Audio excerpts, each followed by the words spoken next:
between us. I forgot that I put the dong gong on there. I love it. Hello, you fucks. Welcome to John Solo's Beer Brigade. Long time no see. I'm John Solo. You are not. I have Anna Byrde in the background. Say hi, Anna. Hi. Wow, look at that. I didn't do Christmas music because I'm fucking lazy. All right, that's the only excuse I have. I'm lazy. I didn't do it. But today is the big Storytime live segment. We haven't done one of these in a while, where we stream it live to Facebook. This will be on YouTube later as well. So if you're watching on YouTube, hey. I figured that we would do this because one. Well, I mean, yeah, that's my best friend, and two, I figured I would knock out two birds with one stone. Her book came out, and I'm not able to really start and finish it this weekend, but I can at least start it, and I'm going to actually work on it next weekend. But I figured, well, we can do a live reading and promote her book, and at the same time, I can record a chapter. So two birds with one stone. Is that how that saying works? I'm not really sure. But we haven't even really started this yet, and we haven't really done any pre-production. Anna was kind enough to explain what the story was a few minutes before we went live, so that's about where we're at. I'm going to record the intro here, the intro credits, and then we're going to get into the first chapter, and we will kind of roll on from there. Trace is out playing with her husband today. Her and Bob are going somewhere, so Anna, being it's her book, she's going to roll in the background and do all the corrections and stuff like we normally do. So that's kind of what we're doing. This is book 5 in the series. Did I get that right, Anna? It is, but you really don't need to know the other books. Okay, and how do when I do the intro on this, it's going to be #LoveWins, is that right? Yes. Okay, so it's going to be #LoveWins book 5. I'm making sure I got that right. Yeah, you're perfectly cool. right. And this is Anna Byrde. This isn't... yes. Ann-Katrin Byrde. I'm not very good at these things. Only one bird. Only one bird today. Are you and Katie, are you doing any more Ann-Katrin Byrde stuff? I cannot comment on that without my lawyer present. What I heard was, what the fuck, John? You put me on the spot right now? What the... Yeah, that's what I heard. Paper files. There's a 0. Katie and I are totally fine for the record. Excellent. Oh, no. I didn't mean to, I'm friends with your lawyer, so I think that'd be fine. What's I missing? 12 days. Yeah, I was saying it for the benefit of the viewers. You're not the only person here. You tend to forget that, so I have to remind you. It's all about me. All right. Intro. Save.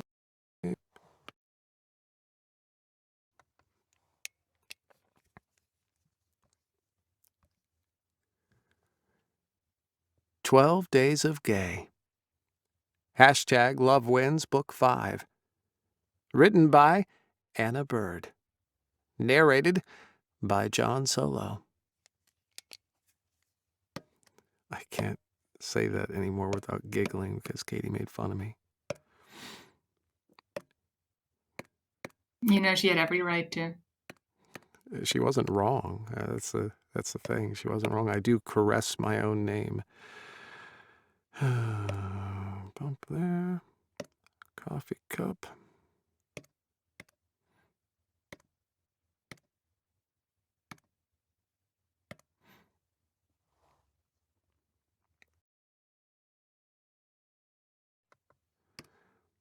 All right. No prologue. This is chapter 1. Yep. Cool. Scroll back to that. We're going to make a couple voices here before we actually get into the recording. Because my understanding from what you told me, there's only one POV, and that is Chase. Is that correct? Yes. All right. That is amazing to me. I was wondering about that too, because when I was scrolling through it 5 minutes before we went on the air, I was like, she doesn't say when you were doing your preparing. My pre-production. I'm a professional, all right? I was like, she's not listing out whose POV. Is that just because of her formatting, or I don't know? 1,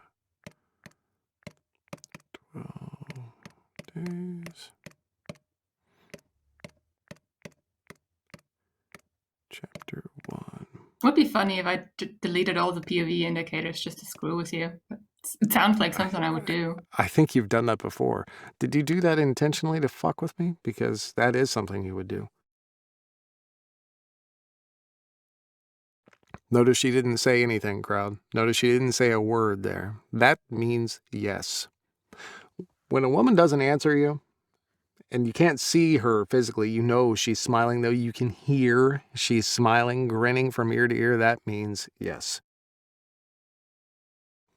You know so much about women.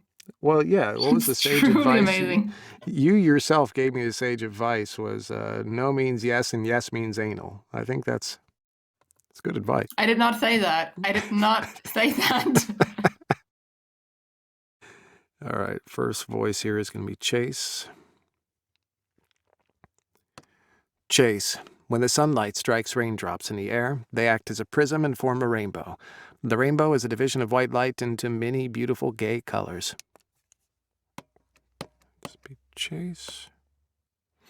What is a gay color? All of them. I played a new card game that it made me think of you yesterday. My brothers and I were playing a card game. And it's a Japanese card game. Fuck, I gotta find the name of it now. You would love it, too. It made me think of you not only because of all the gay colors, but because of Japanese. And I thought, Anna would be able to know what the fuck is being said on these cards. Japanese card game.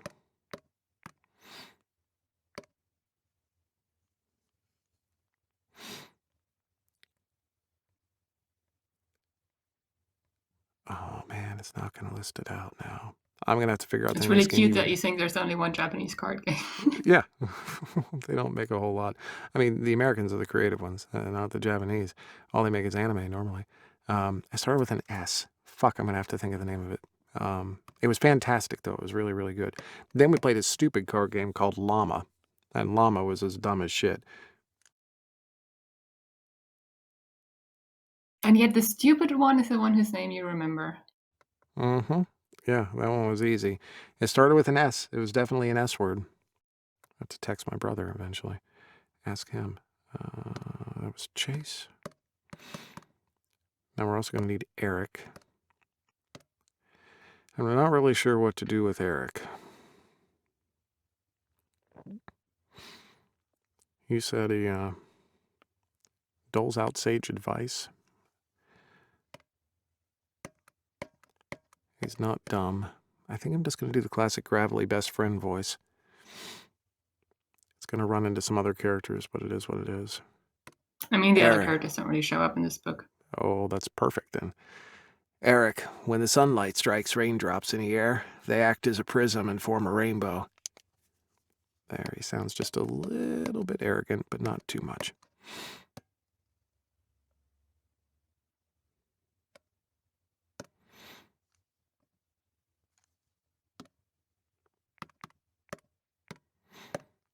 Now we also need Ashton. Ashton, when the sunlight strikes raindrops in the air, they act as a prism and form a rainbow. I'm smooth, I'm cool. Did I get my dick broken? I can't remember. Nope, you didn't. But dicks will be broken in this book. I have it on good authority. Can't say anything about that without my lawyer present. The lawyers are... I didn't know they had lawyers in Germany. Ashton. I was in high hopes that y'all had risen above that. Well, at least our lawyers don't advertise their services on billboards. Yeah, they're right next to healthcare companies. Eric, Ashton, Chase. Any more for the first couple chapters, you think? Actually, no, I don't believe so. Beautiful. Let's render those out.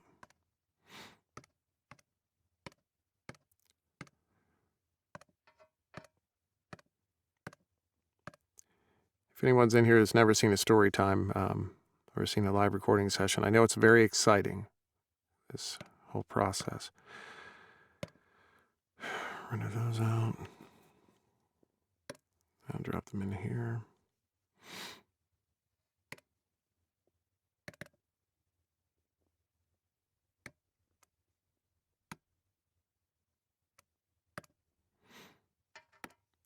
Chase, we can delete our previous endeavor for his voice. Ashton. All right.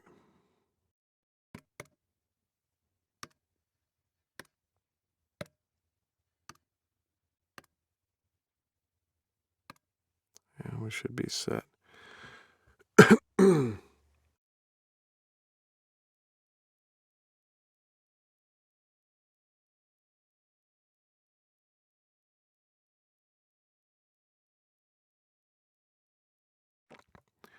Don't forget the pre-com. And I think, yeah. Jesus, Harry Christ, it's alive! Got our sound effects. We're good to go, dude. All right, chapter 1.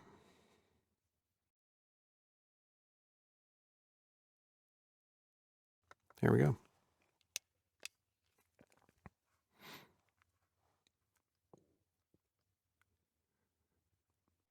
Chapter 1.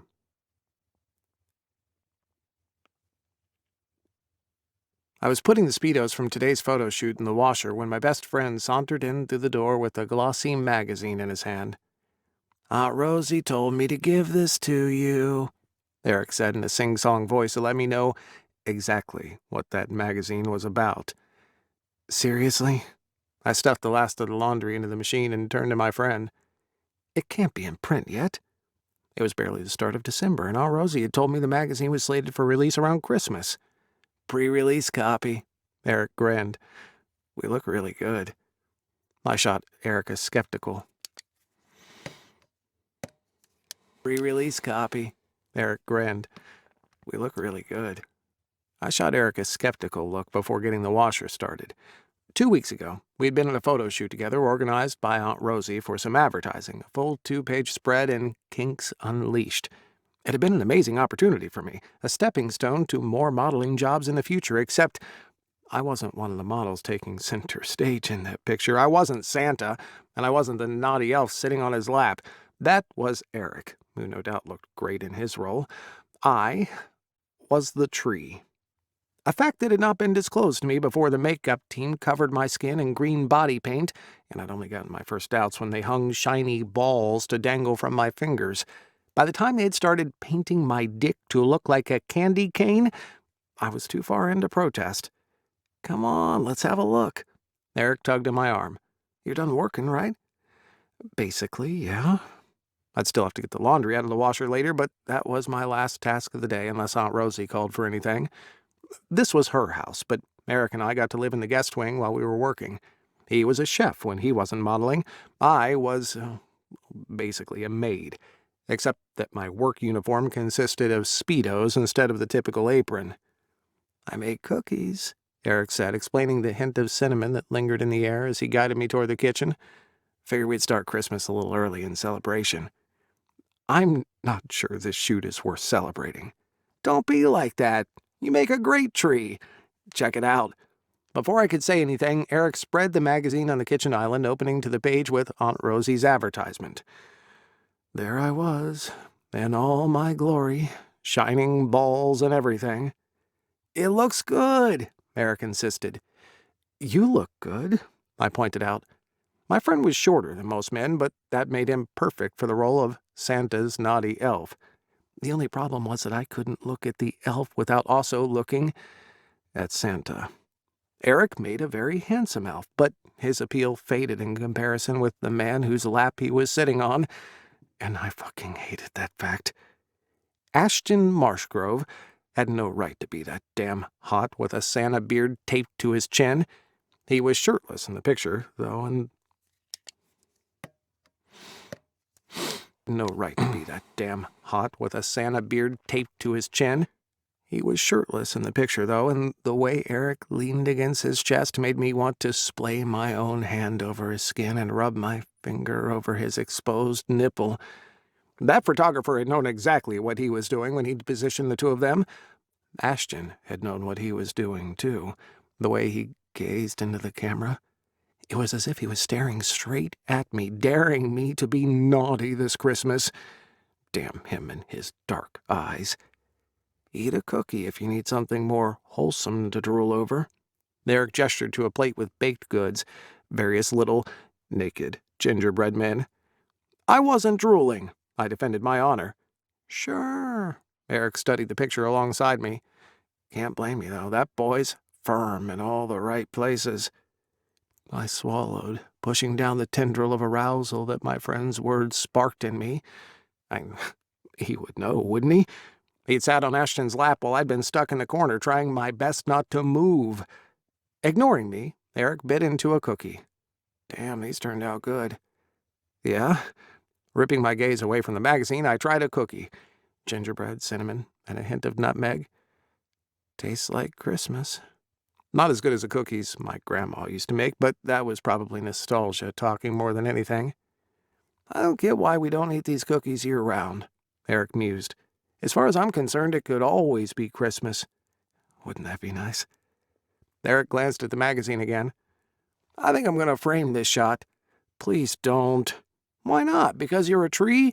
Or because sexy Santa would distract you too much? I scowled at my friend. I don't get why he gets to be Santa, and I had to be a tree. Sure, he hits the gym, but so do I. You're not alpha enough to be Santa. Eric said in such an offhanded way that I kind of felt insulted. What's that supposed to mean? You're more, Eric gestured vaguely, legally blonde rather than please spank me, sexy Santa. Wow. Thanks. Eric shrugged. You'll get your time to shine eventually, I'm sure of it. You'll take hearts by storm once people see you on film. On film. Right. I chewed the last bite of my cookie thoughtfully. Aunt Rosie was running a sort of video promotion on her website this December. 12 Days of Gay, she called it. 3 couples, 4 short videos each, all themed in reference to the famous song. Visitors to the website got to vote on what couple they liked best, and there was a fat cash prize waiting for the winning couple at the end. I didn't actually have a boyfriend, but I'd signed up with a buddy of mine. A buddy I hadn't heard from in 2 days now. I don't know what Roger is doing, I admitted. I've left him like 3 voicemails. I'm sure he'll call back soon. He'd better. We'll have to start filming soon. And this would be the entrance of Ashton.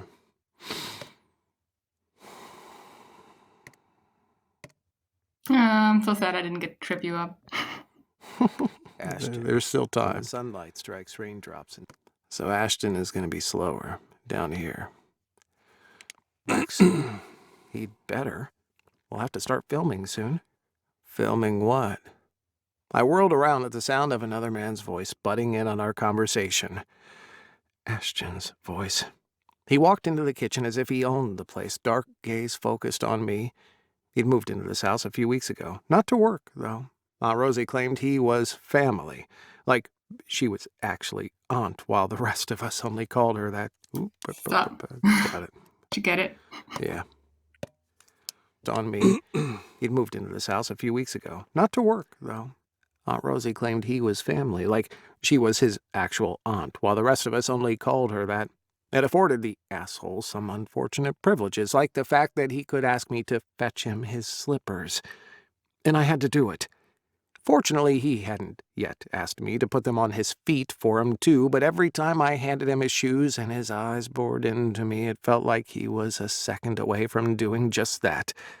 Never mind that we'd grown up as neighbors. Our circumstances were vastly different now. What I'm filming doesn't concern you, I bit out. You signed up for the competition, did you? Ashton studied me quietly, making my skin prickle. Why did I have to be half naked while he was fully clothed? What's it to you? Nothing. Ashton's gaze slid toward the plate with the cookies. May I? Sure, go ahead, Eric said. Leave some for me to take to Aunt Rosie." While Ashton reached for a cookie, his attention was caught by the magazine spread open next to the plate. "When did this release?" "It's a pre-release copy," Eric supplied helpfully. "I think it turned out pretty well." "Indeed." Ashton's lips curved. He wasn't smirking, but it was a near thing. "We got such a lovely tree." "Fuck you." The words lingered on the tip of my tongue, but I knew better than to speak them. I was the hired help. I couldn't go around cursing my boss's family. Ashton continued to ponder over the image. "I never noticed they painted your dick, too. Is that supposed to be a candy cane?" "It is," I admitted grudgingly. "Looks tasty." Now he was definitely smirking. God, why did he have to be such an ass? I grabbed the magazine off the kitchen island and closed it shut. "This is my copy. Get your own if you want to be a dick about it." And there went all my good intentions about being nice to the boss's family. I couldn't help it, though. Something about Ashton made my temper flare every time he looked at me. No need to get so upset. Couldn't help it, though. Something about Ashton made my temper flare every time he looked at me. No need to get so upset. Ashton ate a cookie as if nothing was out of the ordinary. Out of the corner of my eye, I saw his cat slinking into the room, gray paws silent as can be. "The kitchen is off limits to pets," I reminded him. Ashton raised an eyebrow at me, then turned to find his cat sniffing at the kitchen island. "Sassy, what are you doing here?" He lifted her up and pressed a kiss to her furry head as if that wasn't a gross thing to do. "You forgot to close the door behind you," Eric pointed out. "She must have smelled the cookies." As Eric spoke, Sassy tried to get out of Ashton's embrace and jump onto the kitchen island. "I'll bring you some food to your room if you want to take her back," Eric suggested. "There's leftovers from today's dinner." "That'd be great. Thank you." Ashton tightened his grip on the ball of fur in his arms.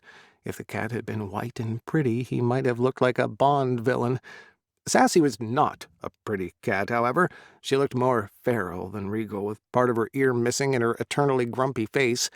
She was spoiled now with Ashton, but her appearance still made it obvious that he had picked her up on the streets one day when he was feeling uncharacteristically generous. "Excuse me," he said, oblivious to my thoughts as he turned and left. "I hate that we have to wait on him," I lamented once he'd left the room.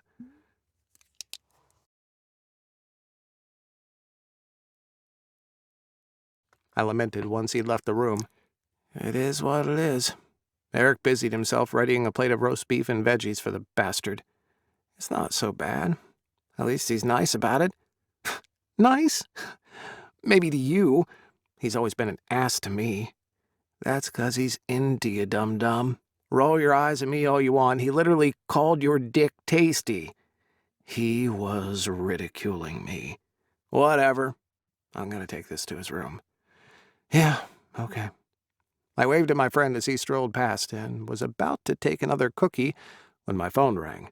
"Roger, finally." I hurried to pick up the call. "Hey, man, I've been waiting forever to—" Who I'm is sorry, Roger? I didn't even remember that he had a speaking role. It's all good. He's just the friend. Does he show up multiple times or what? No. All right, cool. Just a deadbeat friend kind of thing. Yeah, well, broke penis got a deadbeat friend. Gotcha. Why are you... Okay, yeah, one note. "You have failed me again."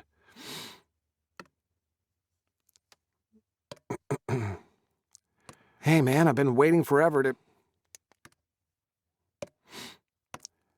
"Roger, when the sunlight strikes raindrops in the air, they act as a prism and form a rainbow. Classic deadbeat friend voice number 1. Does Roger have a broken dick? Yes. Gotcha. I finally got it right. Lissa is all about the pre-cum.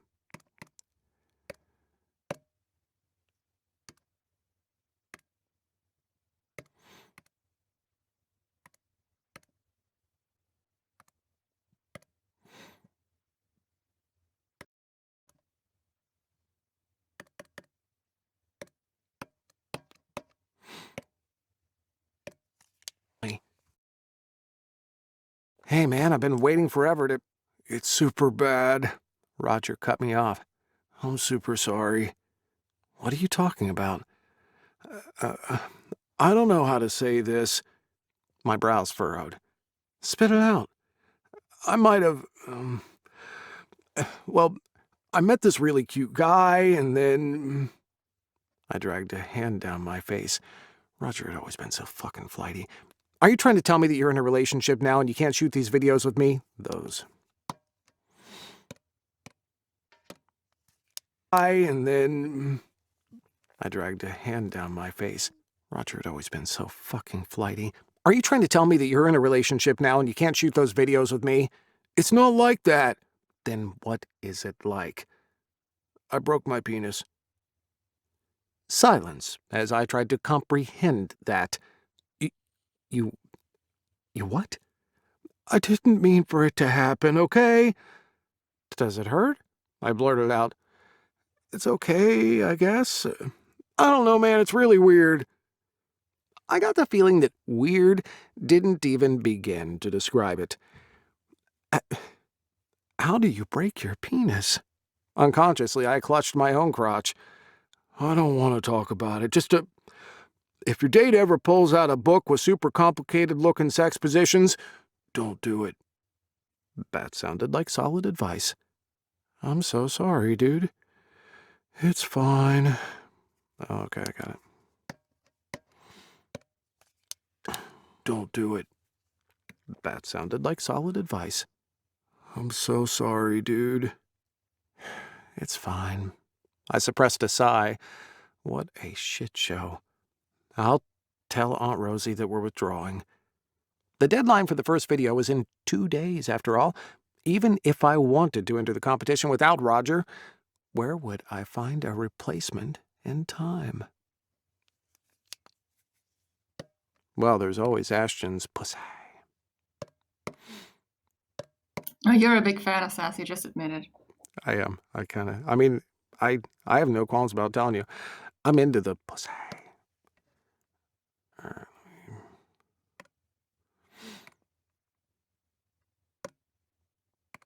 She's not a pretty pussy, though. It doesn't matter. I mean, really. Are you suggesting that I have standards? How could I ever?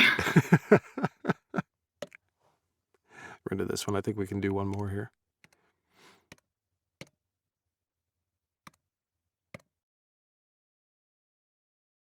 You just want to do the chat with Aunt Rosie. I do. I can't help it. Oh, the voice that made my career. Aunt Rosie.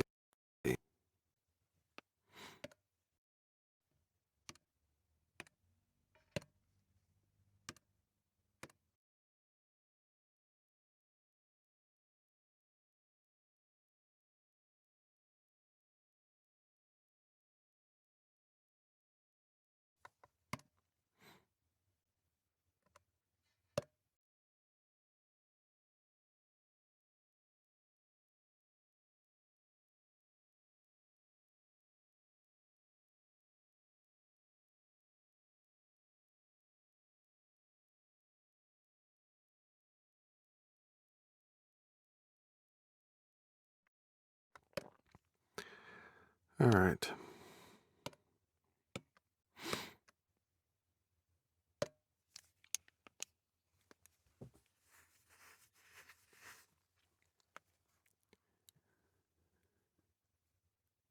Chapter 2.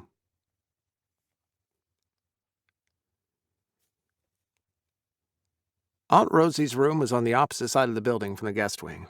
I used the time it took me to walk there to think about what I was going to say. Eric had been kind enough to send some of his cookies with me, so at least that should lighten the mood somewhat. Not that I thought the boss would get upset with me, but nobody liked to hear that someone would drop out of an obligation so close to the start of a project. I wasn't usually flaky. Let's put the stress on I there. So close to the start of a project, I wasn't usually flaky. When I reached Aunt Rosie's room, I knocked on the door and waited. "Who is it?" came the old lady's voice from the other side. "Chase. I'm bringing cookies. Come in, then. You'd think Aunt Rosie would have taken the largest bedroom of the house for herself, but the room she'd picked was actually kind of small, all things considered.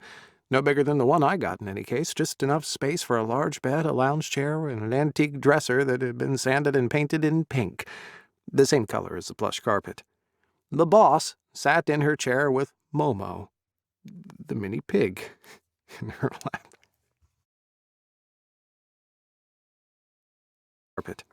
The boss sat in her chair with Momo, the mini pig, in her lap. She looked up from petting her when I came in. "I'm always in the mood for cookies. So kind of you to bring them to me," she said, as if I wasn't being paid to wait on her. You'd never have known that this little old lady was the CEO of a multi-million kink franchise. "It's not a problem at all," I offered the tray to her. "Oh, gingerbread men! And look at their little dicks. Aren't they simply the cutest? People always say men need to be big. Preposterous, if you ask me. The best tool is the one you know how to use." I nodded, knowing that Aunt Rosie would go on forever if I actually said anything in response to her little tirades, and I hadn't come here to talk tool size. If anything, I'd come here to talk about broken tools. "Did you need anything?" Aunt Rosie asked when she noticed I wasn't leaving her with the cookies. "Actually, it's about the video competition." I scratched the back of my neck. "Oh, that's going to be so much fun." Aunt Rosie brightened. "How are you and Roger getting along?" "See, that's the thing. Roger called me. He broke his dick." Aunt Rosie's brows rose. "How unfortunate! Men really need to learn how to take better care of their tools. They're all out of warranty, and they're not easily replaceable."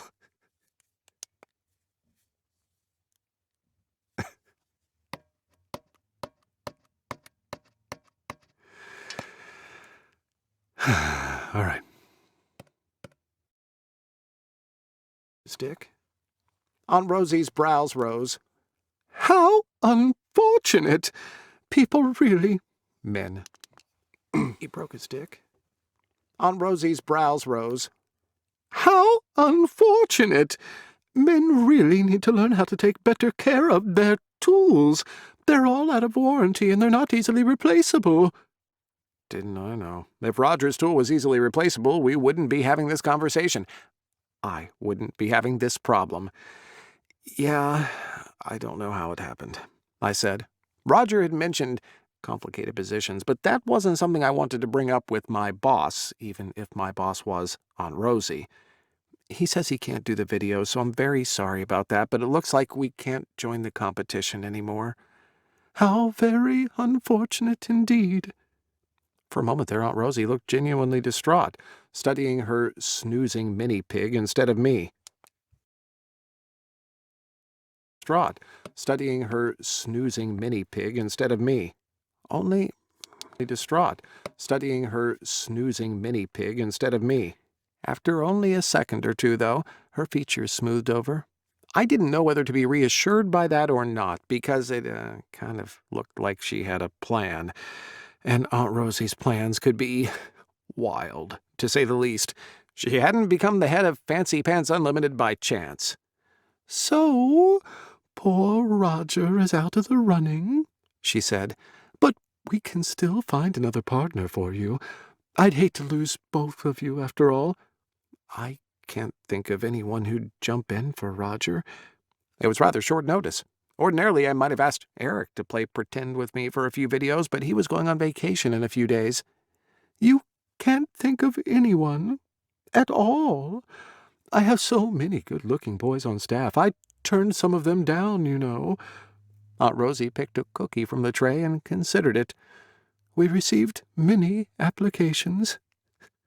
Many Bothans have died to bring us these plans." Considered it. "We received many applications." They applied as couples, so no one but Roger applied to film with me. It might be best if you chose another couple from the stack. If she'd gotten that many applications, it should be easy, after all. "I do so hate to go back on my decisions." Aunt Rosie bit into the cookie and chewed thoughtfully. "Oh, you'll have to tell Eric."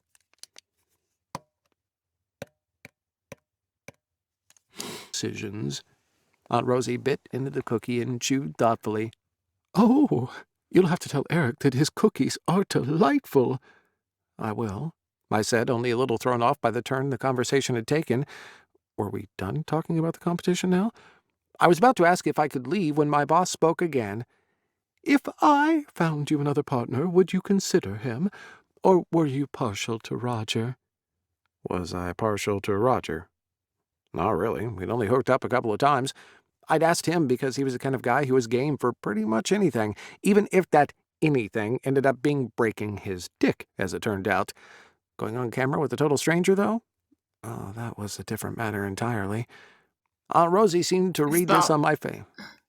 Is that being breaking his dick? I don't know what I said. Let me get back, though. Asked him because he was the kind of guy who was game for pretty much anything, even if that anything ended up breaking his dick, as it turned out. Going on camera with a total stranger, though? That was a different matter entirely. Aunt Rosie seemed to read this on my face. Take some time to think about it. We'll talk again tomorrow. That was my cue to leave, wasn't it? Thank you, I said, and then I got out of there before Aunt Rosie could have any more exciting ideas to propose to me.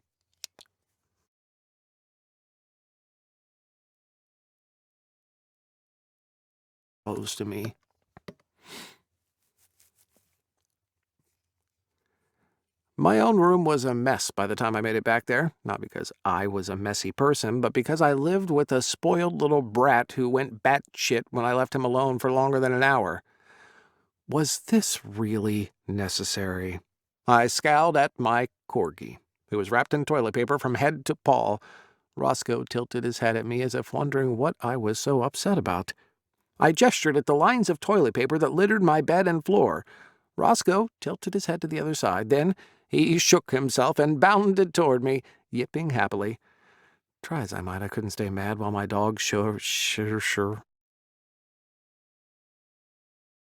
Yeah, I know, it's a very difficult word. Yeah. You It showered said today, showered. didn't you? Showered. I'm just making Opa. Showered is just, it's uncomfortable, you know. He shook himself and bounded toward me, yipping happily. Try as I might, I couldn't stay mad while my dog showered me with love. I know, I was gone forever. I had to talk to the boss after doing the laundry. Roscoe sniffed at me. Yes, I also had cookies without you. So sorry. I'll take you on a walk. Will that make up for my crimes? Roscoe wagged his tail and barked. I took that as a yes. All right, let me just check my messages before we go. I made a point of not looking at my phone while I was on the clock. Okay, I made a point of not looking at my phone all the time while I was on the clock. I risked the occasional glance. I was only human after all. Tapping on my phone screen while my dog dropped toilet paper on my shoes, I checked my notifications. My family's group text chat was blowing up for some reason. I opened the chat app. Something about my sister being offered a promotion at that pharma corporation she worked for.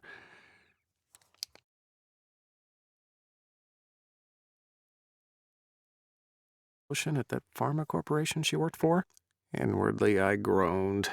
Bad reaction, I know. I should be happy for my sister, except I knew this was going to start another barrage of, when are you going to be doing something with your life, at our next family meeting, which, considering it was December, yeah, there wasn't enough time for the news of my sister's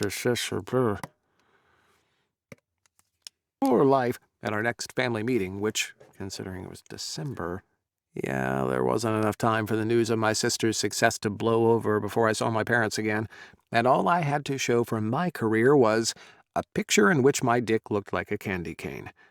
Things were going real great for me. Roscoe barked again as if to drag me out of the pit of self-pity I was falling into. Good boy, I murmured as I attached the leash to his collar. Maybe things weren't going great right now, but they could always turn around. I had almost enough money saved up to enroll in college next year, and then my family would have to stop nagging me about my lack of academic success. If only I could get the prize money from the competition. Roscoe pulled on the leash until I opened the door for us. Yeah, okay, I get it. Stop being so impatient. Aunt Rosie's property included a wide part of the beach. It was there that I took my dog. He loved to walk up to the edge of the water and jump back when the gentle waves rolled in, then bark at them as they retreated, as if he'd somehow chased them off, as if he was a dog twice his size. I enjoyed sitting by the beach and watching him, usually. Tonight, we weren't alone. Ashton was there too, and so was his damn cat. He was sitting at a table, cat on his lap, leafing through a magazine. I wanted to pretend that I hadn't ever seen her. He was sitting at a table, cat on his lap, leafing through a magazine. Yeah, the table line was kind of messed too. Wow. Well, the table's probably covering his cock, which is good. I'm going to go back, though. Ashton was there, too, and so was his damn cat. He was sitting at a table, cat on his lap, leafing through a magazine. I wanted to pretend... Ashton was there, too, and so was his damn cat. He was sitting at a table, cat on his lap, leafing through a magazine. I wanted to pretend that I hadn't even seen him, but Roscoe made that impossible. Problem was, Roscoe was absolutely head over heels in love with that stupid feline. The moment my corgi smelled the scent of Sassy in the air, he was sprinting toward her, barking loudly. All I could do was keep a tight hold on the leash so he wouldn't jump up onto Ashton's lap while Sassy hopped on top of the table and hissed. It was a very one-sided love affair, sadly. Would you mind keeping your dog in check? Ashton looked at me like I was letting 3 toddlers run rampant in the store selling glasswares. He's just very excited to see Sassy. He only wants to play. I tugged on the leash again, though it didn't do much good. Roscoe, I admonished my dog. Let's leave the cat alone, okay? You need to train your dog, Ashton insisted. He's scaring her. In truth, Sassy didn't look at all scared while she lounged on top of the table well out of Roscoe's reach. Her eyes seemed to be mocking my dog instead, for being unable to climb up to her. Your cat isn't scared, she's gloating. Ashton shot me a look that seemed to ask if I was being serious. You can't complain anyway. I tried once more to draw Roscoe back to me. Your stupid cat ate my last pet, remember? You have no proof of that. There was white fur all over my desk. Conjecture. Her paws were wet from when she stuck them in my goldfish bowl. It was raining that day. Like your little diva of a cat ever goes out in the rain. I glared at Ashton. He'd been staying with my family for a week a few years ago because his parents... She ate the goldfish. That's hilarious. I glared at Ashton. He'd been staying with my family for a week a few years ago because his parents had needed to leave town. 3 days into his stay, my goldfish had miraculously disappeared. I'd begged my parents for permission to get a dog after to chase his cat away. That hadn't worked out so well. Roscoe was barking at Sassy for all the wrong reasons. I didn't even have dog treats with me because I was still wearing those silly Speedos, which didn't have pockets.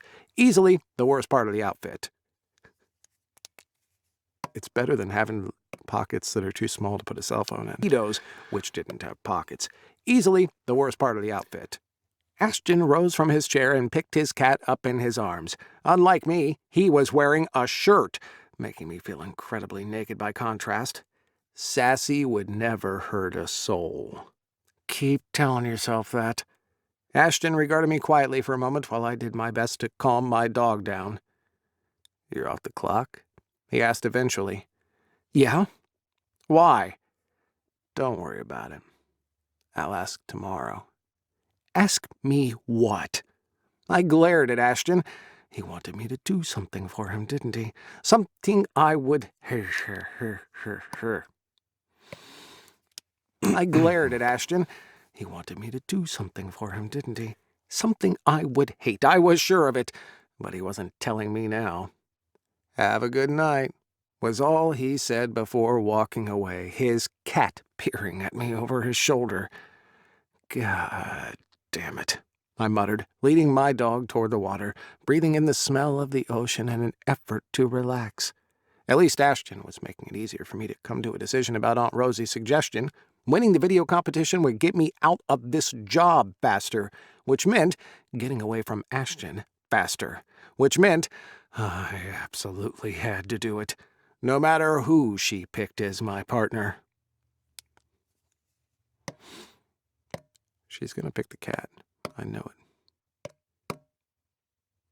I don't think there's supposed to be any pussies in those videos. That would be a serious detriment to your crowd, too, wouldn't it? All right. So, that was chapter 2, and I believe that gives us a good start on this. This will be up on YouTube, so if you're watching this on YouTube, I think you already know that. Have fun, y'all. Thanks for hanging out. Enjoy, and yeah, I think that's it. I don't have any big wise words of wisdom to give everybody, so have fun. I will see you tomorrow for Talk to the Beard.